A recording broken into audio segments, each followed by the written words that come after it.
மந்த்ரா கடலை எண்ணெய், அபார ருசி, ஆரோக்கியமான உடல் நலம். கோடை வெயில் கொளுத்து தொடங்கிவிட்டது. இந்த நேரத்தில் எல்லா வீடுகளுக்கும் தேவை ஒரு inverter battery system. Inverter battery தொடர்பாக பீகான் நிறுவன அதிபர் திரு ஜோஜி அவர்களை நாம் சந்தித்தோம். இனி ஜோஜி அவர்களிடம் இந்த கோடை வெயிலை சமாளிப்பதற்காகவும் அவருடைய நிறுவன தயாரிப்புகள் தொடர்பாகவும் சில கேள்விகளை முன்வைத்தோம். சார், அதாவது மிஸ்டர் ஜோஜி, நம்முடைய பேட்டரி இன்வெர்ட்டர் இதனுடைய salient features, that is there are so many companies are manufacturing inverter batteries, so can you please tell me, that is நீங்கள் உங்களது தயாரிப்புகளை பற்றி தெளிவாக சொல்ல இயலுமா? அப்புறம் பேட்டரியை பொறுத்து நம்ம சொல்கிறதா இருந்தால் பேட்டரியோட கெப்பாசிட்டி, பேட்டரியோட ரீப்ளேஸ்மெண்ட் கேரண்டி பீரியட், அது ஒரு ட்ரஸ்ட்டு தான். இப்போ நம்ம ஒரு பேட்ரி 3 வருஷம் 5 வருஷம் கேரண்டின்னு சொல்லி விற்கிறது. அந்த பேட்ரி 3 வருஷமும் 5 வருஷமும் ஓடி அந்த மக்கள் அடுத்த மக்கள்கிட்ட அந்த கம்பெனியோட பேட்ரி எங்களுக்கு யூஸ் பண்ணி அது 5 வருஷத்துக்கு மேலே ஓடியாச்சு, 3 வருஷத்துக்கு மேலே ஓடியாச்சுன்னு சொல்லி ஒரு பப்ளிக் இமேஜ் கொண்டு வந்தால் தான் நம்ம பேட்ரி மார்க்கெட்டில் சர்வை பண்ண முடியும். இப்போ எந்த புது கம்பெனியாக இருந்தாலும் நம்ம மார்க்கெட்டில் புதுசாக ஒரு 3 வருஷத்துக்கு அந்த ரீப்ளேஸ்மெண்ட் பீரியடு வரைக்கும் கொஞ்சம் சர்வை பண்ணி தான் ஆகணும். என்ன தெரியுமா, நம்மளோட ஒரு ட்ரஸ்ட் ஜூஸ்கோ ட்ரேடர்ஸ், பீக்கன் பேட்ரி, அவங்க ரெஸ்பான்ஸ் நல்லா இருக்குது. இடையில எது கம்ப்ளைண்ட் வந்தாலும் ரொம்ப கஷ்டப்படுத்தாமல் இம்மீடியட் ரீப்ளேஸ்மெண்ட் பண்ணி கொடுக்கறது. அங்கே கேட்கட்டும் இங்கே கேட்கட்டும்னு சொல்லியாச்சா, ஒரு வீட்டில் கரண்ட் போயால் டெய்லி அவங்களுக்கு கரண்ட் இல்லாமல் இருக்க முடியாது, ஃபோன் வந்துகிட்டே இருக்கும். அதனால் அது ஒரு ஹேபிட் நம்ம யூஸ் ஆகியா, கரண்ட் போயால் உடனடி இன்வெர்ட்டர் வருது, டிவி ஓடுறது, ஃபேன் ஓடுறது, காலையில் டைம் மிக்ஸி ஓட முடியாது, காலையில் அவங்களுக்கு 9 மணிக்கு வேலைக்கு போனால் கரண்ட்டு திடீர்னு போச்சு, சட்னி இல்லை, இந்த மாதிரி கஷ்டங்கள் எல்லாம் வரும்போது தான் இன்வெர்ட்டரோட மெயின் யூசேஜ் வருது. அப்போ அந்த ஒரு எமர்ஜென்சி சப்ளை தான் இன்வெர்ட்டர் அண்ட் பேட்ரி பண்ணுறது. அது கரெக்ட் இல்லாமல் இருந்தால் அது கொஞ்சம் மார்க்கெட்டில் பாதிப்புகள் வரும். கண்டிப்பாக அருமையான விளக்கம். வேறு எதுவும் கேட்க வேண்டியிருக்கா? ஆமாம், நிறைய இருக்குது. What kind of batteries you are manufacturing, that is வீட்டு உபயோகம், இரண்டாவதாக கமர்ஷியல் பர்பஸ், மூன்றாவதாக industrial purpose. What kind of battery manufacturing you are very specific in manufacturing, sir? நாங்கள் மேனுஃபேக்சர் பண்ணுறது டியூபுலர் பேட்ரி. ஆக்சுவலி டியூபுலர் பேட்டரியோட கரெக்ட் பேர் stationary பேட்ரின்னு அர்த்தம். இந்த டியூபுலர் என்ன தெரியுமா, ஆட்டோமொபைல் பேட்ரி நாங்கள் மேனுஃபேக்சர் பண்ணுறது கிடையாது. ஆட்டோமொபைல் பேட்டரிக்கும் ஸ்டேஷ்னரி டியூபுலர் பேட்டரிக்கும் மெயின் வித்தியாசம் எப்படின்னு தெரியுமா, ஆட்டோமொபைல் பேட்ரி ஃப்ராக்ஷன் ஒரு செகண்டு வண்டி ஸ்டார்ட் பண்ணி உடனே கரண்ட்டு கொடுக்கும், அந்த வேலை முடிஞ்சு போச்சு. அப்புறம் ரன்னிங்கில் பேட்ரி சார்ஜ் பண்ணிகிட்டே இருக்கும். அந்த ஒரு அரை நிமிஷம் தான் அந்த ஆட்டோமொபைல் பேட்டரியோட வேலை. அப்புறம் அவனுக்கு அந்த கரண்ட்டு அந்த பேட்டரியை சார்ஜ் பண்ணிகிட்டே இருக்கு. அரை நிமிஷமா அரை வினாடியா? ஸ்டார்டிங் எவ்வளோ டைம் எடுக்கும் ஒரு காருக்கு? Fraction of seconds. அதோட அந்த பேட்டரி டியூட்டி முடிஞ்சு போச்சு. அதுக்கப்புறம் கூட பேட்டரி கழட்டி வைக்கலாம், தேவையில்லை. பட் நம்ம டியூபுலர் பேட்டரின்னு சொல்கிறது 1 மணி நேரமோ 2 மணி நேரமோ கரண்ட்டு போயால் கண்டினியூஸாக அது ஒர்க் பண்ணிகிட்டே இருக்கு. அப்போ அதோட ஒர்க் லோடு ரொம்ப ஜாஸ்தி. இதுக்கு ஒரு சப்ஸ்டியூட்னு சொல்கிறது ஜென்ரேட்டர் தான். ஜென்ரேட்டர் கரண்ட்டு போய உடனே இம்மிடியேட்டாக கரண்ட்டு வராது. அது ஒரு வயசான ஆளுகளாக இருந்தால் ஸ்டார்ட் பண்ணவும் முடியாது. அதனால் ஒரு போனால் ஒரு 25-30 வருஷமாக இன்வெர்டர்ஸ் ரொம்ப காமனாக வந்துகிட்டே இருக்கு. அட் ப்ரெசண்ட் இப்போ கூட இதோட லித்தியம் பேட்டரி கூட எங்கள் அசம்பிள் பண்ண ஆரம்பிச்சிச்சு. தெரியுமா, lithium battery we are importing from China. In our factory we are assembling the batteries. அது வந்து இது வரைக்கும் இந்த மாதிரி பர்பஸுக்கு நம்ம யூஸ் பண்ணல. அது வந்து சோலார்க்காக நம்ம அது இப்போ ட்ரெயின் அண்ட் எரர் ஓடிட்டே இருக்கு. சிறப்பாக பேசினீர்கள். அதாவது can you please tell me the types of inverters and batteries. அதாவது இன்வெர்ட்டர்ஸில் நிறைய வகைகள் இருக்குது, டிஜிட்டல் இன்வெர்ட்டர்ஸ் இருக்குது, அதே மாதிரி பேட்டரிலேயும் நிறைய வகைகள் இருக்குது. எந்தெந்த இப்போ வீடுகளுக்கு எந்த விதமான பேட்டரிஸ் வேணும், ஒரு 4 ஃபேன் 4 லைட் எரிகிறதுக்கு எந்த விதமான எவ்வளோ சக்தி இருக்கணும், அல்லது 2 ஃபேன் 2 டியூப் லைட்டுக்கு எவ்வளோ சக்தி வேணும், அதை பற்றி நேயர்களுக்கு சொல்லுங்கள் சார். பழைய இப்போ வந்து இது எல்லாம் வந்து ஒரு மார்க்கெட்டிங் டெக்னாலஜி அண்ட் டாக்டிக்ஸ் தான். யங்கர் ஜென்ரேஷன், இப்போ உள்ள current generation, they are in very digitally and they are நிறைய வந்து அவங்களோட கேள்விகள் நிறைய இருக்குது.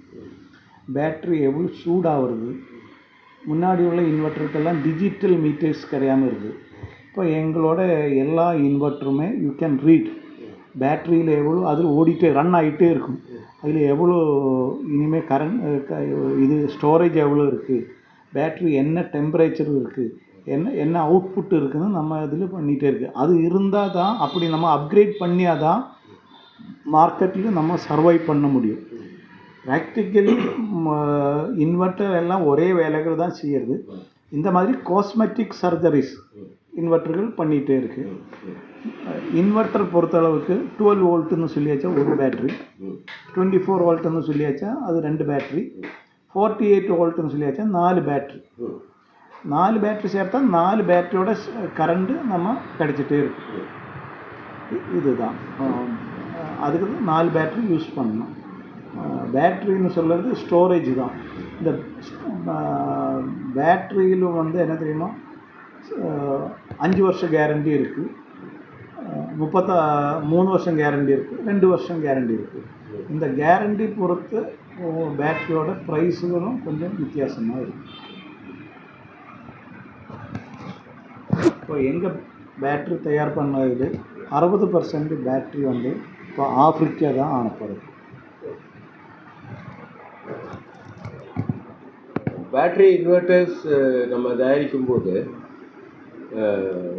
அதற்கான இப்போ ஐஎஸ்ஐ முத்திரை மாதிரி அதுக்கு சில கவர்மெண்ட்லேருந்து சில சர்டிஃபிகேஷன்ஸ் தேவைப்படும்னு நினைக்கிறேன். அந்த மாதிரி சர்டிஃபிகேட்ஸ் நம்ம வாங்க வேண்டி இருக்கிறதா? அப்படி வாங்கப்பட்டிருந்தால் அந்த சர்டிஃபிகேஷன் என்ன மாதிரியான சர்டிஃபிகேஷன்?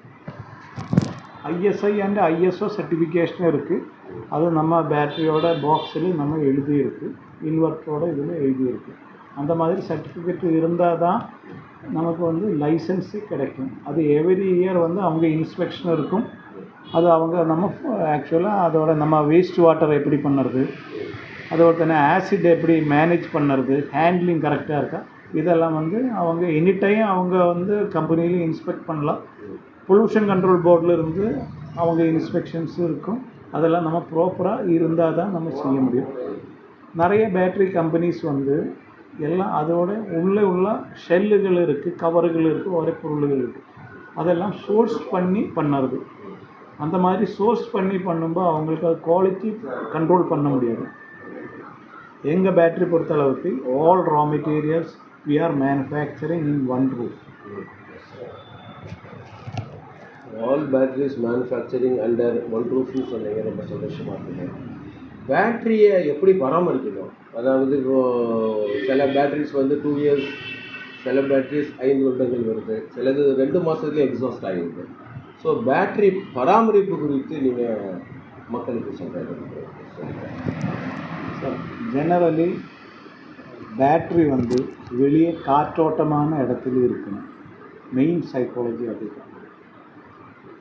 ரெண்டாவது வந்து அதில் உள்ள ஆசிட் லெவல்னு சொல்லியாச்சா அது ஆப்ரேஷன் கொஞ்சம் கொஞ்சமாக இருக்கும்.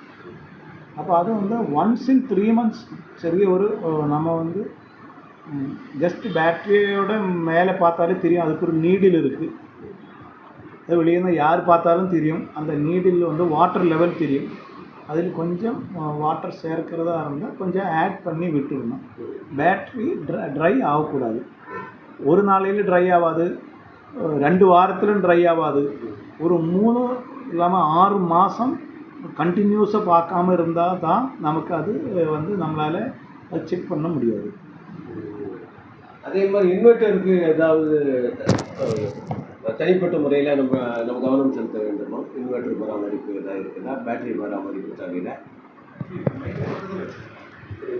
இல்லையா? அது வந்து வேறு ஒன்றும் இல்லை. ஆக்சுவலாக வந்து இந்த இன்வெர்ட்டருக்கும் பேட்டரிக்கும் ஒரு ஜாயிண்ட் இருக்குது.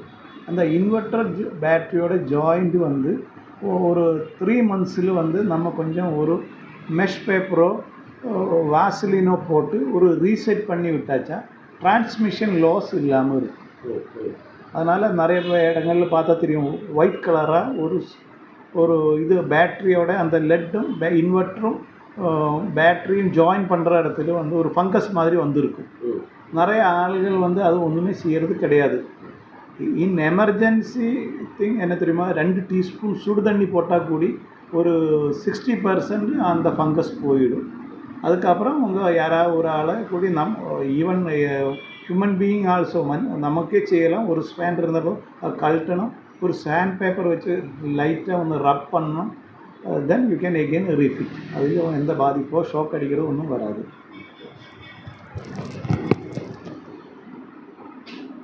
ஒரு டிஃப்ரெண்ட் ப்ரைஸிங் இருக்குது சார். அதாவது சார், இப்போ ஒரு சாதாரண வீட்டுக்கு ஒரு 4 பேர் வசிக்கக்கூடிய வீட்டில் ஒரு 4 ஃபேன் 4 லைட் பயன்படுத்துறதுக்கு என்ன மாதிரியான பேட்டரியை நீங்கள் வந்து ரெக்கமெண்ட் பண்ணுறீங்க? வீடை பொறுத்த அளவுக்கு வந்து நம்ம வந்து ஒரு ஈவினிங் வந்து ஒரு 7 மணியில் ஆரம்பித்த காலையில் 6 மணி வரைக்கும் ஒரு ஃபேன் ஓடணும், கரண்ட் இல்லாமல் இருந்தால். இதே நைட்டு 2 மணிக்கு பேட்ரி போய் அவுட் ஆகிடுச்சா, அதோட கெப்பாசிட்டி அவுட் ஆகிடுச்சா, நிம்மதியாக நமக்கு பிரயோஜனம் கிடையாது. அதனால் நம்ம வந்து ப்ரிஃபர் பண்ணுறது வந்து ஒரு 3 ஃபேன்ஸ். இப்போ 4 ஃபேனெல்லாம் இப்போ வீடுகளில் ஆள்கள் கிடையாது. நார்மலி எத்தனை பெட்ரூம் இருக்குது? 2 பெட்ரூம் தான் இருக்கும். அந்த 2 பெட்ரூமில் 2 ஃபேன், அதுதான் 8 hours ஓடும். அதுதான் நம்ம தூங்குறதுக்கு பண்ணணும். ரெண்டாவது வந்து நம்ம வந்து எப்போவும் மனசுக்குள்ளே இருக்கணும், காலையில் வரைக்கும் இது ஓடுறதா இருந்தால் கன்சம்ஷன் கம்மி பண்ணணும். என்ன தெரியுமா, திஸ் இஸ் ஏன் எமர்ஜென்சிக்காக நமக்கு கிடைக்கிறத கரண்ட்டு தான். அதனால் அந்த மைண்டு மனசில் இருந்தால் நம்ம வந்து காலையில் வரைக்கும் அந்த இது ஓடும். நம்ம வந்து 7 to 9 வந்து மேக்ஸிமம் கன்சியூம் பண்ணுற டைம் தான். அதிலே 4 ஃபேன் சும்மா லைட் எல்லாம் தெளித்து போட்டால் அது வந்து நமக்கு கிடைக்காது. இருந்தாலும் ஒரு ஆவரேஜ் 2 ஃபேன் 8 hours ஓடணும். ஒரு 4 லைட்டு வந்து 4 hours. என்ன தெரியுமா, 7 to 10, 11 அது வரைக்கும் இது பண்ணுறாங்கன்னா நமக்கு வந்து ஒரு 150 Ah பேட்டரியும் ஒரு 1001 kVA இன்வெர்ட்டரும் போகும். இந்த 1 kVA இன்வெர்ட்டர் இருந்தாலே இப்போ வந்து 600 watts மிக்ஸி வருது, அது கூட நம்ம மேனேஜ் பண்ணலாம். திஸ் இஸ் த எக்கனாமி உள்ள ஒரு இப்படி தான் economy rate and economy purchase தான் பண்ண முடியும். இதுக்கு வந்து நியர்லி ஒரு இன்க்ளூடிங் இன்வெர்ட்டர் அண்ட் பேட்ரி ஒரு 18,500 ரூபா வரும். நீங்கள் சொல்கிறது குறைந்தபட்ச விலை? குறைஞ்சபட்ச விலை இதோட கம்மியாக இருக்குது. இப்போது ஒரு ஹஸ்பண்ட் அண்ட் ஒய்ஃப் மட்டும் இருக்குதுன்னு வச்சுருங்களேன், ஒரு சின்ன குழந்தை இருக்குது, தே ஆர் நாட் கோயிங், அவங்க வந்து 2வது ஒரு ஃபேன் யூஸ் பண்ணுறது கிடையாது. ஒரே ரூம் போதும், அதே மாதிரி ஒரு 3 லைட்டு போதும். அதுக்கு வந்து 800 watts இன்வெர்ட்டர் இருக்குது, 100 Ah பேட்ரி இருக்குது. அப்போ அதோட கன்சம்ஷன் கம்மியாக இருக்கும். அதுக்கு வந்து ஒரு 16,000 rupees போதும். அதில் மிக்ஸி ஓடாது, வேறு எல்லாரும் ஃபேன் லைட்டு எல்லாம் ஓடலாம். இப்போ நிறைய வீட்டுக்கு வந்து பழைய மாதிரி டியூப் லைட்ஸ் எல்லாம் கிடையாது. ஒரு டியூப் லைட்டு 40 watts கரண்ட் வரும். அந்த இனிஷியல் ஸ்டேஜில் ஒரு ஃப்ளிக்கரிங் இருக்கும். அந்த டைமில் 60 watts 80 watts வரைக்கும் யூஸ் பண்ணும். இப்போ வந்து எல்லா வீட்டிலும் எல்இடி பல்பு யூஸ் பண்ணுறதுனால கன்சம்ஷன் நல்லா கிடைக்கும். அதாவது பெரும்பாலும் பேட்டரி இன்வெர்ட்டர் வாங்கக்கூடியவங்க வந்து பொதுவாக சாதாரண கடைகளில் போய் வாங்குவாங்க. But actually they are not there manufacturing. அவங்க ஒருத்தர்கிட்டருந்து வாங்கி ஒரு பெரிய நிறுவனத்திலிருந்து வாங்கி அதன் மூலம் விற்கிறாங்க. ஆனால் நம்முடைய பீகான் கம்பெனி பேட்டரிஸை அவங்களே உற்பத்தி பண்ணி அவங்களே மார்க்கெட்டில் விற்கிறதுனால குறைந்த விலையில் நிறைந்த தரத்தை அவங்க கொடுக்க முடியுது. இது தவிர அந்த பேட்டரிகளுக்கு அவங்க வாரண்டியும் 36 மாதங்கள் கொடுக்குறாங்க. அதுக்கு பிறகு 24 மாதங்கள், அதற்கு பிறகு ஒரு சின்ன வாரண்டி இருக்குது. இந்த எல்லாத்தையும் கவனத்தில் கொண்டு குறைந்த விலையில் நிறைந்த சேவைகளை செய்து வரும் பீகான் நிறுவனத்தினுடைய தயாரிப்புகளை நாம் வாங்கி பயன்பெற நமது நேயர்களை வேண்டுகிறோம். தினத்தரணிக்காக தா வளவன்.